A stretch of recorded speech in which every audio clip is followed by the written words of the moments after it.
할렐루야. 구원론. 한 번 구원은 영원한가. 8번째, 한 번 구원은 영원한가라는 제목으로 계속 말씀을 전하겠습니다. 어제 상실하지 않는 구원에 대해서 말씀을 전했습니다. 구원이라는 주제를 말하면 굉장히 어떤 사람들은 고리타분하게 생각할 수도 있을지 모릅니다. 왜냐하면 구원을 그냥 죄사함, 사실 죄사함도 고리타분한 게 아니죠. 구원이 전부입니다. 이 구원은 정적인 것이 아니라 구원이라는 것이 우리의 삶입니다. 우리의 삶. 이 땅에서 삶이 구원이기 때문에 구원은 매일매일 말해야 되는 거예요. 십자가 믿은 그것이 구원으로 끝난다. 그렇다면 이거 흔히들 그렇게 저도 언제 그런 때가 있었지만은 이 세상에 미련이 없다.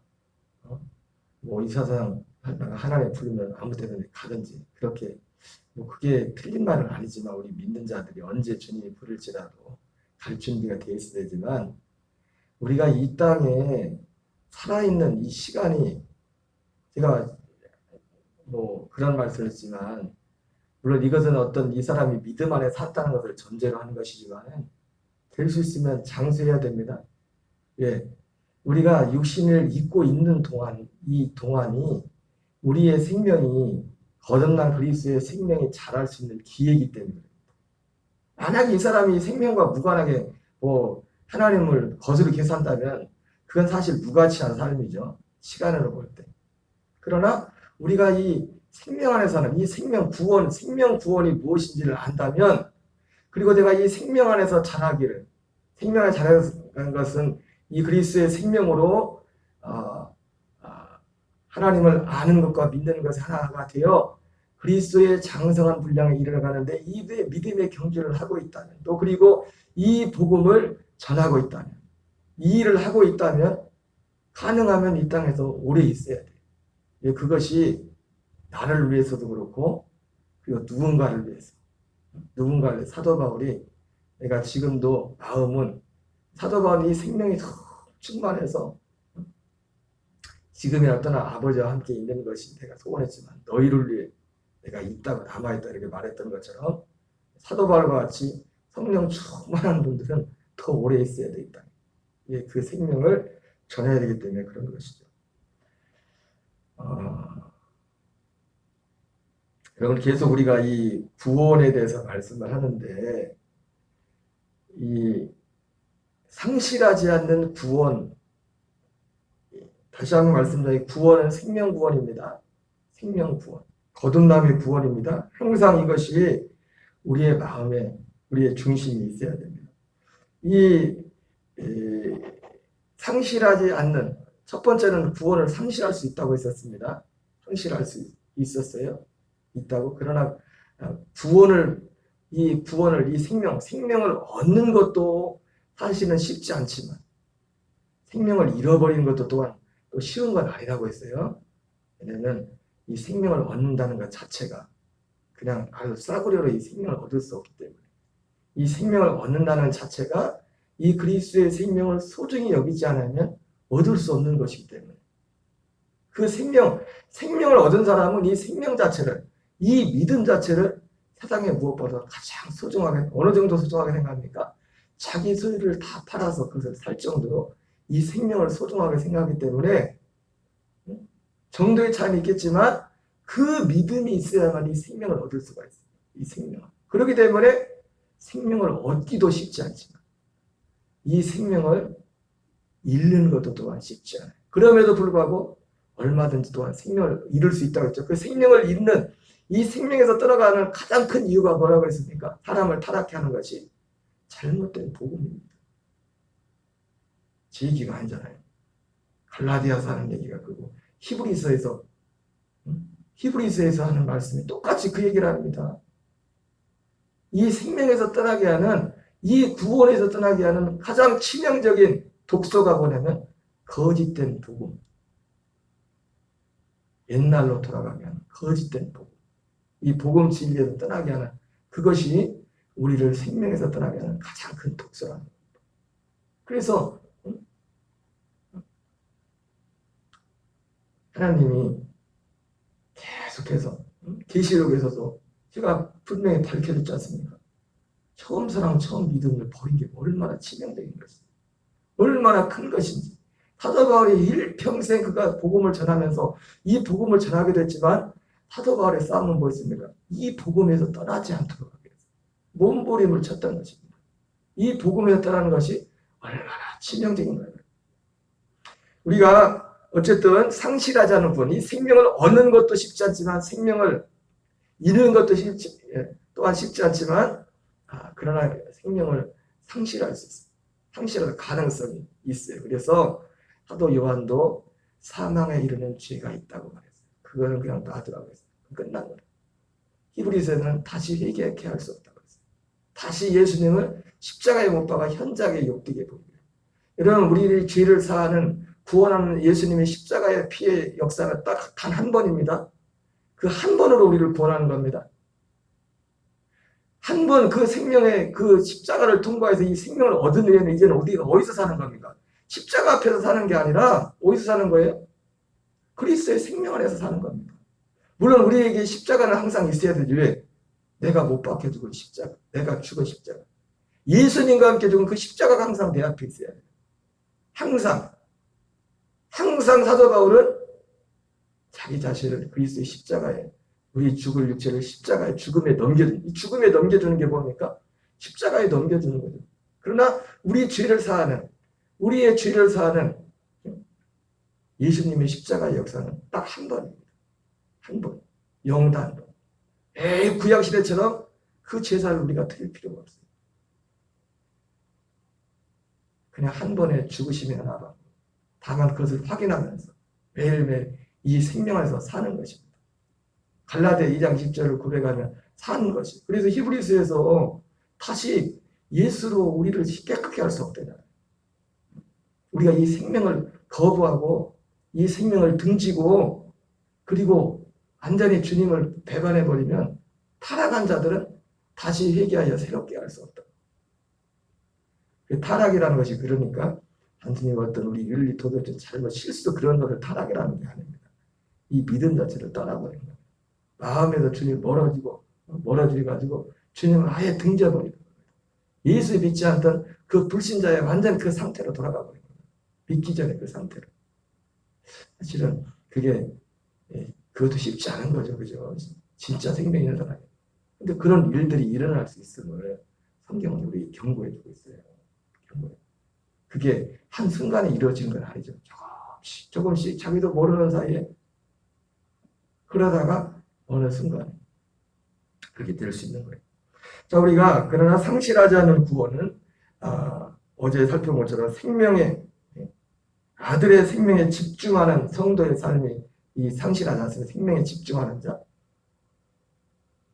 이런 사람이 생명에 집중하고 있다는 것은 뭘 보면 하냐면 생명을 집중하는 데 있어서 가장 중요한 게 뭐냐면 아까도 말씀을 드렸지만은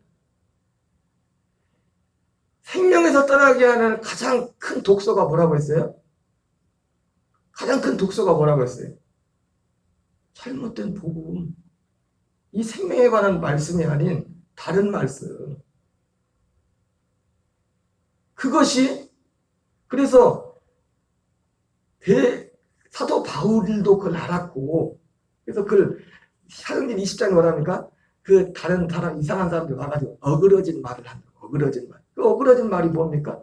사도 바울이 전했던 그 생명, 이 복음, 이 진리에 관한 이 말씀이 아닌 다른 것을 전합니다. 여러분 다시 한번 말씀드리지만 하나님이 능력을 이 능력들을 주님 행하지만 여러분 능력에 현혹되면 안 돼요. 능력에 현혹. 사도 바울이 기가 찼던 게 뭐냐면 고린도서 11장에 사람들이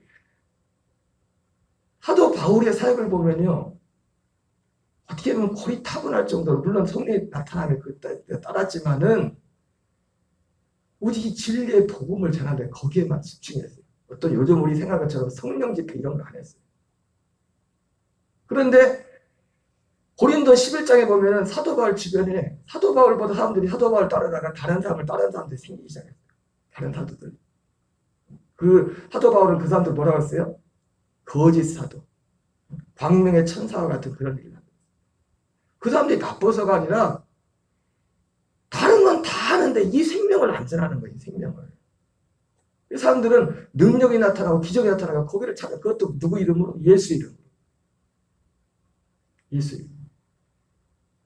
사람이란 건 어쩔 수 없어요. 처음에는 제가 그 이상관 목사님 집회를 2005년도에 잠깐 몇 번 참석했었는데 그때 그때 제가 샀던 책이 두 가지가 있었는데 하나는 생명의 성령의 법이라는 책이었고 하나는 생명의 성령의 법과 신의의 비밀. 그분이 병고시는 그런 얘기를 하셨어요. 그게 그건데 그분 간증에 나오지만은 목사님들도 생명의 성령의 법 와가지고 그 세미나도 오는 이유가 뭐예요?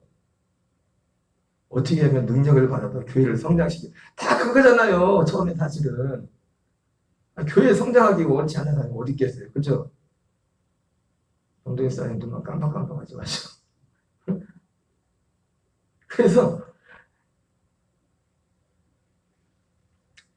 근데 그게 중요한 게 아니라 이 생명을 전하는 근데 목사님들도 이 목사님이 제가 이번 주일날 보여줄 그 간증에는 그 앞을 잘라버렸지만은 그분이 목회를 처음 시작하면서 고민했던 게 뭐냐면 요한 14장에 야 나를 믿는 자는 내가 한 일을 할 것이요 이보다 더 큰 일도 할 것이다. 그 말씀을 듣고서 내가 진짜 예수님을 믿는 자라면 나도 이렇게 해야 되는데 그분이 이런 역사들을 일으키게 된 동기가 거기였어요. 되게 예수님이 하신 일, 예수님처럼 병든 자를 고치자 이런 일을 하지 않으면 난 목사가 아니다. 그런 어떤 도전이 있어가지고 나를 통해서도 예수님이 하신 어떤 하신 일을 목사님은 우리가 생각하는 게 예수님이 하신 일을 그거 주님의 일입니다고 또 항상 하는 말이지만 주님의 일을 우리는 어디에만 국한시키냐면은 예수님이 행하신 기적과 능력에만 그거 딱 생각하면 그것만 생각해. 다른 자는 내가 한 일을 할 것이요 이보다 더 큰 일을 하리라. 그래서 이 목사님도 목사로서 내가 진짜 목사가 되려면 나도 이걸 해야 된다. 그래서 능력을 행해야 된다. 그래서 기도하면서 성경을 보면서 특별히 능력하면 사람들이 제일 크게 보는 게 뭡니까? 병 고치는 거죠. 병 고치는. 일단 하나님 보면 하나님 때문에 아픈 사람들이 많으니까 그게 당장 눈에 드러나니까 하나님의 능력하면 제일 먼저 나타나는 게 뭐냐면 병 고치는 거예요. 병 고치는. 그래가지고 자기도 예수님처럼 병을 고쳐야 되고 예수님보다 더 많이 예수님보다 내가 한 일을 할 것이 이보다 더 큰 일도 하리라 할 때 우리는 어디까지만 국한 바로 예수님이 행하셨던 표적과 능력 거기에만 국한을 시켰어요. 그러나 여러분 언젠가 말씀드렸죠. 예수님도 하지 못한 일을 우리가 하는데 오순절 이후에 그 일이 뭐예요? 이 생명을 전달하는 겁니다. 예수님도 육신으로 생명을 아무도 주지 못했어요. 생명을 전달하지 못했다고요.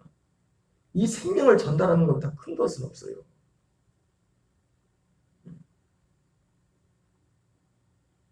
어쨌든 그래서 이 목사님이 이제 기도하면서 자기 사람도 꼭 그 분야에 살려면 그분 나름대로 많은 수고와 노력이 있었겠죠. 그래서 그 목사님이 병을 고치려면 네 가지 하나님 예수님이 어떻게 병을 고쳤나 보니까 네 가지 원리를 따라 고쳤대요. 첫째는 죄 사함을 받을 때 병을 낫더라. 죄 사함을 받을 때.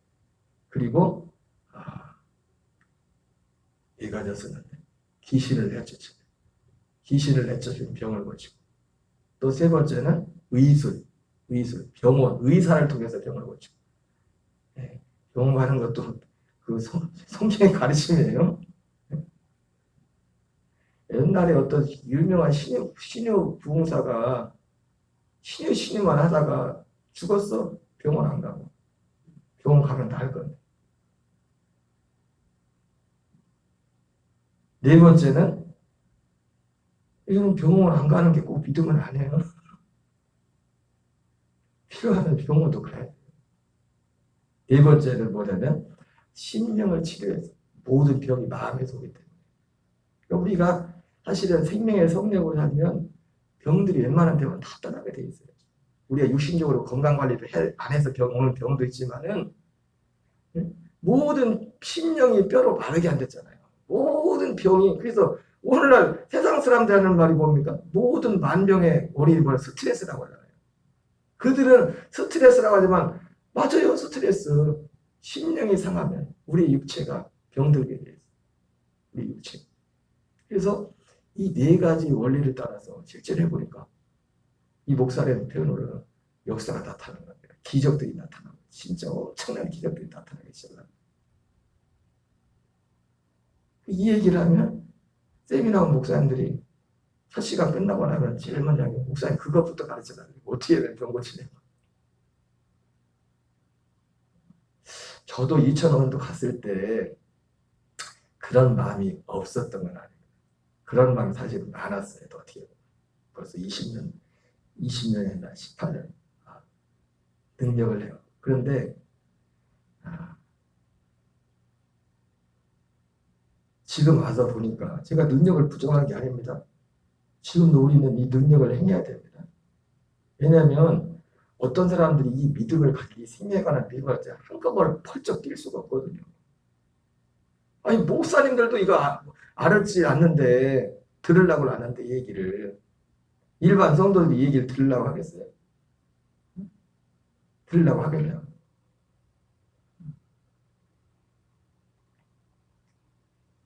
그래서 여러분이 생명에 집중하는 이 생명을 얻는 것도 쉽지 않지만 이 생명을 상실하지 않은 이 구원, 이 생명을 잘 이것을 하려면은 생명에 집중하는 성도인데 이 생명에 집중하는 것에 가장 중요한 게 뭐냐면 이 생명에 관한 말씀을 듣는 겁니다.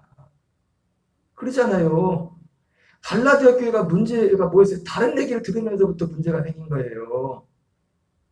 그래서 말씀을 뭘 듣는가가 진짜 좀 죄송한 말씀이자 제가 교만해서가 아니라 제가 지금은 아무 목사님들 설교 안 들어요. 그렇게 내가 옛날에 쫓아고 했다면 안 들어요. 왜? 저건 생명과는 무관한 겁니다. 알기 때문에. 능력도 나타나고 뭐 굉장한 일이 나타나고 그게 분별이 되기 때문에. 그게 분별이 되기 때문에.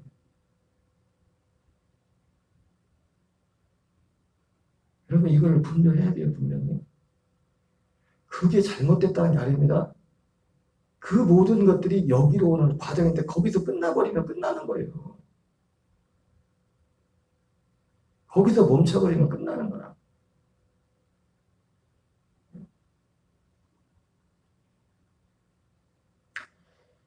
요한복음 5장 43절 44절 읽겠습니다. 시작. 나는 내 아버지 이름으로 왔으며 너희가 영접하지 아니하나 만일 다른 사람이 자기 이름으로 오면 영접하리라.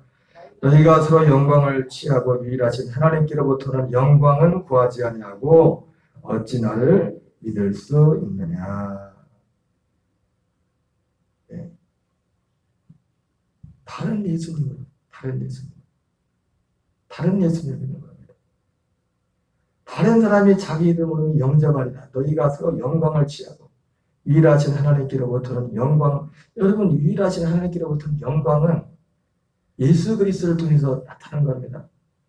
여러분 이 복음을 팽개치고도 복음을 거치지 않고도 하나님을 만나려고 하면 문제가 되는 겁니다.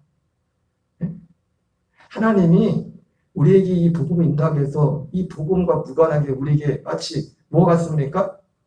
고넬료가 복음을 받기 전에 하나님을 경외하고 그런 영적인 경험도 있었잖아요. 그냥 하나님을 경외하는 자에게 고넬료에게 주님이 그러나 하나님은 예수님이 말씀한 것처럼 길이요 진리요 생 내가 길이요 진리요 생명인데 이 예수님 이 복음을 거치지 않고 한 거는 다 가짜라고. 이 복음을 거치지 않는 거죠. 예수님이 절도요 강도라고 했어요. 다 나를 통하죠. 제가 한 길에 대해서 말씀드렸죠. 이 복음이야 이 길을 거쳐서 안 그러면 뭐라 예수님이 그거 없이도 그냥 하나님이 우리가 할 수 있다면 뭘 예수님을 십자가에 이 땅에 못 받고 그 일을 합니까? 그럴 필요가 없잖아요. 어떤 사람은 특별해가지고, 저 사람은 특별해가지고, 특별한 사람이 없다니까요? 이 소리가. 어제 어떤 분이 댓글 남겼더라. 목사님 볼륨을 좀 더 높여주세요. 그래가지고, 특별한 사람이 없어요. 복음 앞에. 여러분, 복음이 없으니까 사람이 특별하다고 하죠, 누구는. 복음 안에 온 사람은 특별한 사람이 아무도 없어요. 다 한 생명에서 하나지. 여러분, 그 부활교회 김성롱 목사님이, 그 목사님이 하신 말씀이 그거잖아요. 이 부활의 복음이 증거되면서, 복음이 복음으로 증거되면서 그 교회에 나타난 게 뭐예요? 믿음이 다 평준화됐다는 겁니다. 보편화됐다는 거예요. 왜? 한 믿음입니다. 이 생명에 관한 믿음이 없을 때 사람들이 뭐라면, 어떤 특별한 사람이 뭐 굉장히, 그 사람은 굉장히 특별하게 봐요. 그 사람이 아직 복음을 모른다는 거예요. 사람을 굉장히 특별히 여기고, 사람이 굉장히. 물론 사람 눈으로 볼 때 개인차가 있겠지. 그러나 중요한 거 뭐냐면 그 사람이 생명에 있느냐, 그렇지 않느냐예요. 그렇지 않느냐.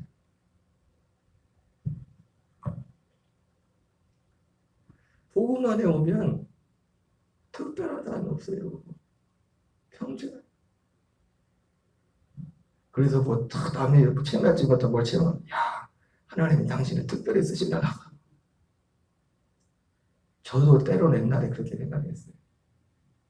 몰랐으니까. 이 복음을, 이 생명의 복음 실체를 몰랐으니까.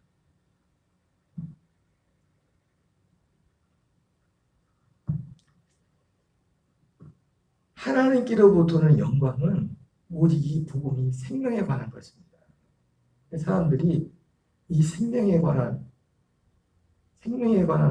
예수님의 그 목사님들조차도, 목사님 그거 먼저 가르쳐요. 그건 병 고치는 것부터 가르쳐달라고. 병 고치는 것도 그냥 가르쳐준다고 마음대로 됩니까? 다. 내가 고치고 싶다고 다 고치면 다 고치게 가서 또 병 고쳤다고 또 그게 또 다 좋은 것도 아니에요. 히스기야 봐요. 15년 연장시키라고 해서 아주 그 나라 완전 쪽박 찼잖아요. 히스기야 하나님 앞에 15년 내 생명을 연장시키자고 난리치고 부르스 치고 나서 살려줬는데 어떻게 돼요? 그때 태어난 게 므낫세라고. 그 므낫세가 나를 완전히 말아먹었잖아요. 하나님이 므낫세 때문에 내가 다시 내 유다를 용서하지 않는다고. 얼마나 므낫세가 이사야도 죽였잖아요. 자기 아버지 히스기야를 평생 옆에서 보셨던 이사야를 죽인 게 므낫세예요.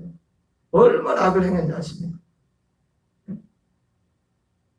얼마나 악을 행했는지.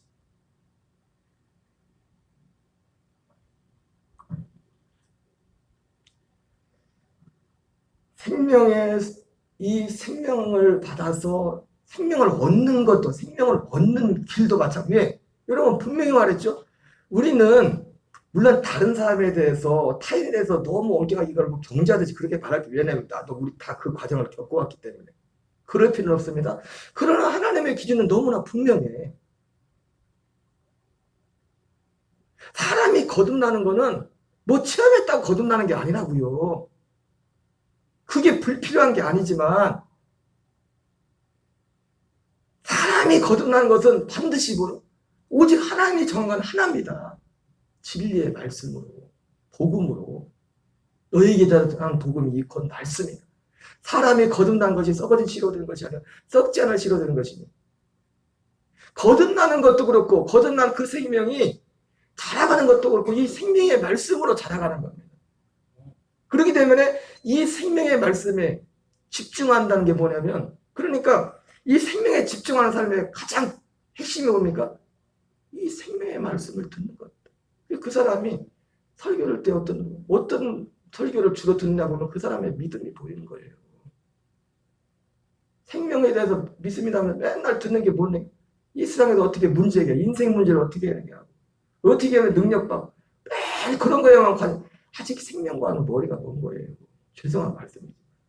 왜? 하나님이 그렇게 만들었어요. 하나님이 그렇게 만들었다. 생명을 얻는 것도 어떻게 얻느냐? 생명을 원리를 주님이 정해줬고 생명에서 자라는 그 원리도 사도 바울이 서신서에서 말하는 게 다 그거예요. 그 얘기. 다 그 얘기한다고. 근데 안 보여. 왜? 자기가 보는 게 다른 데 쳐다보기 때문에. 여러분 존 웨슬리 목사님이요. 이 말씀 하나 마치겠어요. 그런 말을 했죠. 자기 의를 의지하고 있는 동안은 그리스도 의가 내게 오지 않는다. 내가 다른 복음을 쫓고 있는 동안에는 이 생명의 복음이 내게 올 수가 없어요. 생명의 복음. 무슨 말인지 아시겠어요? 이 생명의 복음 안에 저도 얼마 체험하지는 않았지만 다 하나하나 거쳐서 왔어요. 여기까지.